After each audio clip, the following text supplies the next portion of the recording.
Anita, mit adott neked? Hát én nem voltam annyira jó tanuló most, mert nem sok mindent tudtam elkészíteni. Igazából az alapanyagbeszerzés, ami gondot okozott, tehát például kerekszemű barnalis nem tudtam még venni. De nincs is. Rajta vagyok, és amit lesz, én is elkezdem inni ezt a teát.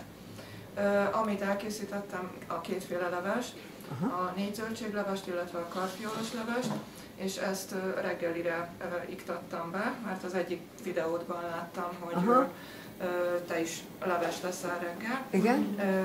Az egyik levesbe kölest szórtam, a másikba hajdinát, és ami meglepő volt számomra, ugye azokat a darabolási, szeletelési technikákat alkalmaztam, amiket te mutattál, hogy pillanatok alatt megfőtt, és tényleg ez a nem szétfőtt, hanem ilyen pont kis roppanós állagú maradt a zöldség. És íze van a levesben, nem az, hogy nincs íze. Így van. A másik pedig, amire most odafigyelek, a rágás. Számolom, hogy hányszor rágom meg az ételt, és valóban a könyvekben olvastam, hogy más íze van, amikor elkezded rágni, és más íze van, amikor már totális pép állagú az egész. Nem is hasonlít rá, amit bevettünk a számba. Igen. Az a gyomortartalom. Igen, és nyilván kevesebb is elég belőle, mert egy idő után megunnyad.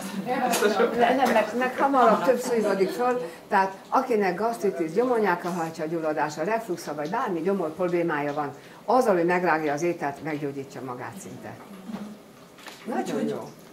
Akkor egy apró jó dolog az van. Jó. Nagyon jó.